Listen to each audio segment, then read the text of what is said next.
सबैलाई नमस्कार। म प्रदीप खतिवडा। आशा गर्छु यहाँहरू शारीरिक रूपमा सशक्त, मानसिक रूपमा सबल र भावनात्मक रूपमा स्थिर भएर आफ्नो उद्देश्य प्राप्तिका लागि अगाडि बढ्नु भएको छ। आज मिति 2078 साल जेठ 24 गते सोमबार नयाँ टपिकमा नयाँ भिडियोका साथ उपस्थित भएको छु। आज मैले यहाँलाई कम्प्युटरको अपरेटिङ सिस्टमबाट यो के क्वेसनहरू आउन सक्छ र कसरी तपाईले प्रस्तुतिकरण गर्नुपर्छ भन्ने कुरा छलफल गर्न गइरहेको छु।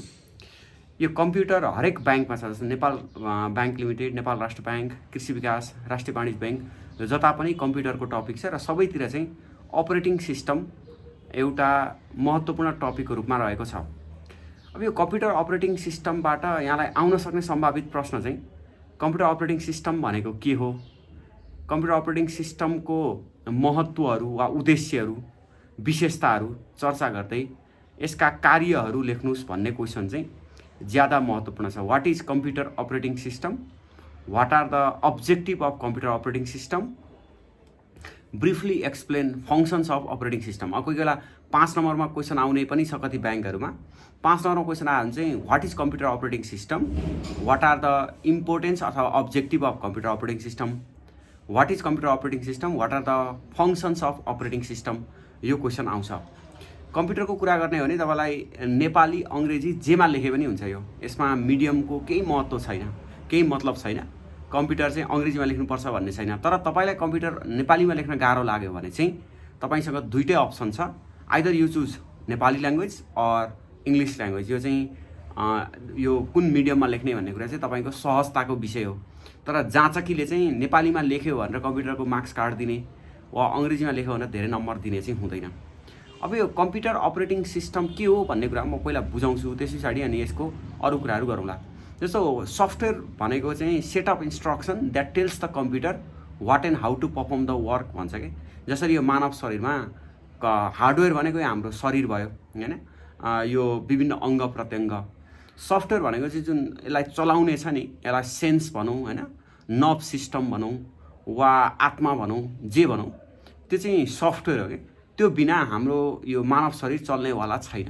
कम्प्युटर सिस्टम पनि त्यस्तै छ है। कम्प्युटर सिस्टममा चाहिँ सफ्टवेयर भनेको इन्स्ट्रक्सनहरूको सेट भन्छ क्या। इन्स्ट्रक्सन भनेको आदेश र निर्देशनहरूको समूह भन्छ। त्यस्तो आदेश र निर्देशनहरूको समूह जसले कम्प्युटरलाई के गर्ने र कसरी गर्ने सिकाउँछ। अब यो आदेश र निर्देशनहरूको समूह चाहिँ दुई प्रकारको हुन्छ। एउटा एप्लिकेसन सफ्टवेयर, अर्को सिस्टम सफ्टवेयर। कसैले युटिलिटी सफ्टवेयर पनि भन्छ, तर युटिलिटी पनि a type of system software नै हो। त्यही भएर हामी बेसिकल्ली दुई आधारमा विभाजन गर्न सक्छौँ, एप्लिकेसन सफ्टवेयर र सिस्टम सफ्टवेयर। एप्लिकेसन सफ्टवेयरले चाहिँ विशेष गरी हामी यो युजरहरूको बारेमा चिन्ता गर्छ। जस्तो युजरका केही समस्याहरू समाधान गर्नु पर्यो भने एप्लिकेसन सफ्टवेयरबाट समाधान गरिन्छ। उदाहरणका लागि वर्ड, एक्सेल, पावर पोइन्ट, हामीले जे यो प्रोग्रामहरू चलाउँछौँ नि, त्यो सबै एप्लिकेसन सफ्टवेयर हो। त्यो एप्लिकेसन सफ्टवेयरलाई दुई भागमा विभाजन गर्छ, जस्तो टेलर्ड एप्लिकेसन सफ्टवेयर र packaged application software. Tailored application software चाहिँ कुनै स्पेसिफिक संस्था, व्यक्तिका लागि मात्रै डिजाइन गरेको सफ्टवेयर। प्याकेज्ड एप्लिकेसन सफ्टवेयर चाहिँ एज अ होल जसले किन्न पनि मिल्ने, जसले चलाउन पनि मिल्ने। जस्तो कि Microsoft Word, Excel, PowerPoint, हामीले जे अहिले चलाउँछौँ, एमएस पेन्ट, यो सबै प्याकेज्ड एप्लिकेसन सफ्टवेयर हो। अनि टेलर्ड भनेको चाहिँ ब्याङ्कको सिबिएस सफ्टवेयर, स्पेसिफिक अकाउन्टिङ सफ्टवेयरहरू। एउटा संस्थाले डिमान्ड गरेर, अर्डर गरेर चाहिँ उसले मेरो यस्तो खालको सफ्टवेयर चाहियो है भनेर उसले बनाउन लाएको छ भने that is tailored software, TILORED, tailored software है, कस्टमाइज सफ्टवेयर। अब सिस्टम सफ्टवेयर भनेको चाहिँ यो सारा प्रणालीलाई चलाउने, कम्प्युटर हार्डवेयरलाई चलाउने, कम्प्युटरको यो युजरलाई इन्टरफेस गर्ने, यस्तो खालको सफ्टवेयर चाहिँ सिस्टम सफ्टवेयर हो। त्यो सिस्टम सफ्टवेयरको एउटा महत्त्वपूर्ण पार्ट चाहिँ अपरेटिङ सिस्टम। त्यो चाहिँ कम्प्युटर अपरेटिङ सिस्टम भनेको त्यस्तो महत्त्वपूर्ण पार्ट हो। सो कम्प्युटर अपरेटिङ सिस्टमलाई अब कसरी डिफाइन गर्ने त भन्दाखेरि operating system is a program, यो एउटा सफ्टवेयर हो हैन, that acts as a interface between software and computer hardware. It is an integrated set of specialized program used to manage overall resources and operation of the computer. Right? It is specialized software that controls and monitors the execution of all other programs that reside in computer, including application software and other programs है यसरी लेख्नुपर्छ नेपालीमा चाहिँ। Operating system एउटा त्यस्तो software हो जसले computer प्रणालीलाई निर्देशन गर्छ, सञ्चालन गर्छ, व्यवस्थापन गर्छ। कम्प्युटरका हार्डवेयर र कम्प्युटरका विभिन्न सफ्टवेयरहरूलाई सञ्चालन गर्छ।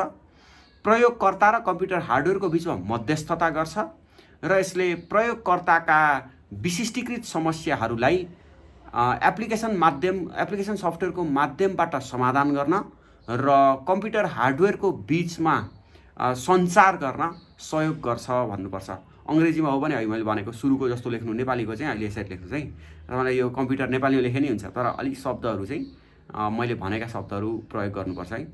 अब कम्प्युटर अपरेटिङ सिस्टम समग्र प्रणाली सफ्टवेयरको एउटा महत्त्वपूर्ण भाग हो जसले कम्प्युटरको हार्डवेयर, कम्प्युटरको सफ्टवेयर र प्रयोगकर्ताको बिचमा बसेर प्रयोगकर्तालाई सहज वातावरण निर्माण गर्छ।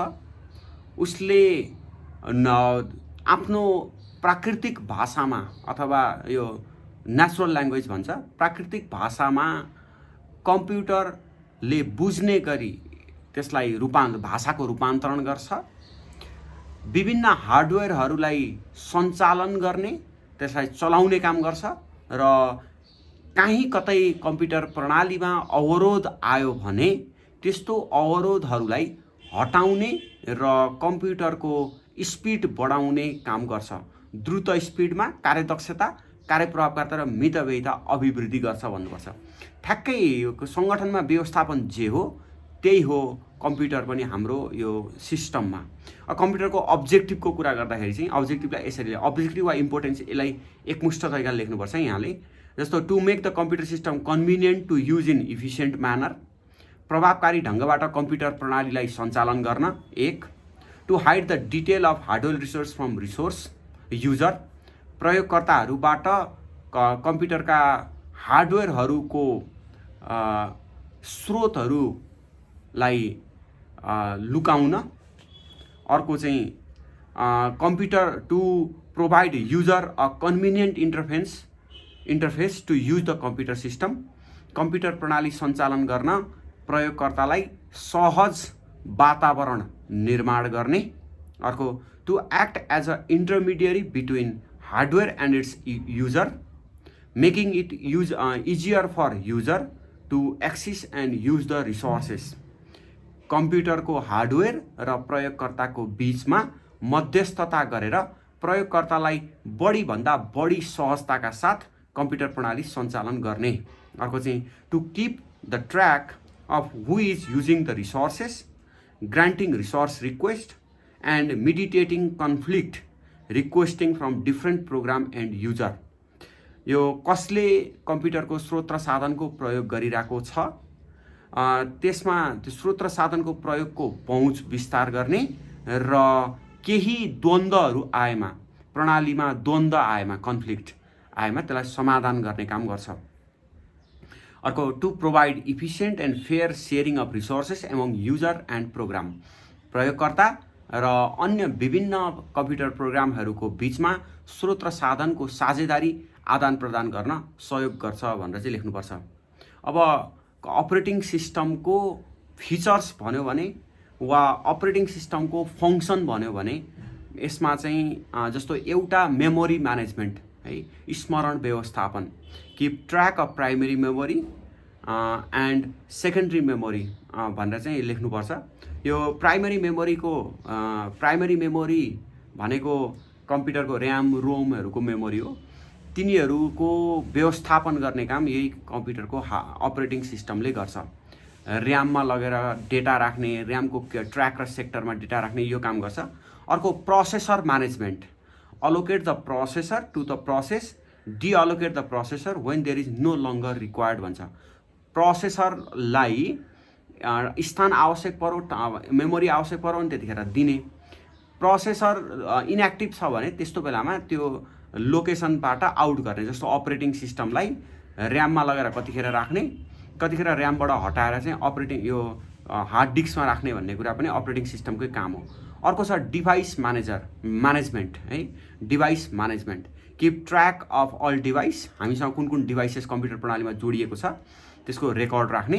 अनि आइओ सेन्टर पनि भन्छ क्या, आइओ सेन्टर इनपुट र आउटपुट डिभाइसहरू म्यानेजमेन्ट गर्ने।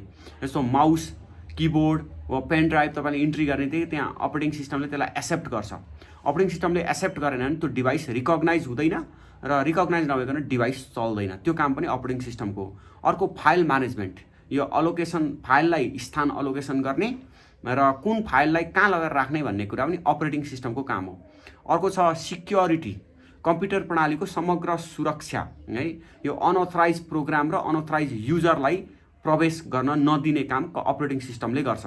उदाहरणका लागि तपाईँ भाइरसको थ्रेड भयो भने अपरेटिङ सिस्टमले त्यसलाई रोक्ने काम गर्छ, त्यसलाई बचाउने काम गर्छ, मालवेयरहरूलाई बचाउने काम गर्छ, एन्टिभाइरसको जुन काम गर्छ नि त्यो पनि यसको काम हो। अर्को छ जब एकाउन्टिङ, कामहरूको अभिलेखीकरण गर्ने, भनेको कसले के काम गरिरहेछ, माउसले सहीसँग काम गरिरहेछ कि छैन, पेनड्राइभले सहीसँग काम गरिरहेछ कि छैन, यो रोक्ने काम पनि अपरेटिङ सिस्टमले नै हेर्छ। अर्को इन्टरफेस, इन्ट्र्याक्सन विथ अपरेटर्स है, विभिन्न प्रयोगकर्ताहरूसँग यो इन्टरफेस गर्ने, यिनीहरूसँग चाहिँ भेटघाट गर्ने, मध्यस्थ गर्ने। विभिन्न प्रयोगकर्ताहरू, 2 वा सोभन्दा बढी प्रयोगकर्ताहरूलाई, जस्तो मल्टी युजरमा अपरेटिङ सिस्टम चलेको छ भने ती अपरेटिङ सिस्टमहरूलाई एकअर्कामा जोड्ने, एकअर्कामा तिनीहरूलाई हेर्ने काम पनि अपरेटिङ सिस्टमले गर्छ। अर्को इरर डिटेक्सिङ, यो गल्तीहरू पत्ता लगाउने है, कहाँ कम्प्युटर प्रणालीमा काहीँ केही गल्तीहरू आयो भने त्यस्तो गल्तीहरू पत्ता लगाउने काम पनि अपरेटिङ सिस्टमकै हुन्छ। यिनै कामहरू चाहिँ अपरेटिङ सिस्टमले गर्छ। र सबभन्दा महत्त्वपूर्ण भनेको अर्को चाहिँ प्रयोगकर्ता र कम्प्युटर सफ्टवेयरको बिचमा समन्वय गर्ने, coordination between user and computer program, यो चाहिँ अपरेटिङ सिस्टमको काम भयो। कोही बेला अपरेटिङ सिस्टमको टाइप्स भन्छ, सिङ्गल युजर अपरेटिङ सिस्टम, एउटाले मात्रै युज गर्न मिल्ने, मल्टी युजर अपरेटिङ सिस्टम, एकै समयमा 2 वा सोभन्दा बढी युजरहरूले कम्प्युटर चलाउन मिल्ने, अनि मल्टी प्रोसेसिङ अपरेटिङ सिस्टम, 2 वा सोभन्दा बढी प्रोसेसरहरू जोडेर एउटा कम्प्युटर प्रणाली बनाएको छ भने मल्टी प्रोसेसर भयो।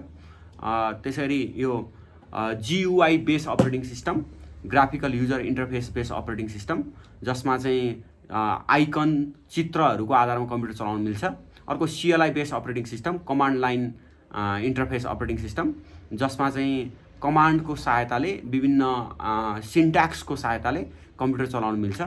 यिनै कुराहरू तपाईँले मल्टी थ्रेडिङ अपरेटिङ सिस्टम र real time operating system, real time operating system चाहिँ अहिले तत्काल के डेटा इन्ट्री गर्ने थियो त्यसलाई प्रोसेस गरिहाल्ने, मल्टी थ्रेडिङ अपरेटिङ सिस्टम डेटाहरूलाई चाहिँ एक एकवटा ग्रुपिङ गरेर प्रोसेसिङ गर्ने। यसरी तपाईँले यसको टाइप्सलाई चाहिँ हेर्न सक्नुहुन्छ, जो गुगलमा जता पनि नेटमा भेटिहालिन्छ, त्यसलाई तपाईँले हेर्नुहोला। कम्प्युटर अपरेटिङ सिस्टमबाट आउने क्वेसन यही नै हो, अपरेटिङ सिस्टम भनेको के हो, अपरेटिङ सिस्टमको महत्त्व के हो, अपरेटिङ सिस्टमको कार्य के हो, विशेषता के हो, यसको प्रकार के हो, यस्तो क्वेसनहरू आउँछ। यो आधारमा तयारी गर्नुहोला। हस् त, आजको हाम्रो टपिक यहीँ अन्त्य गर्छौँ।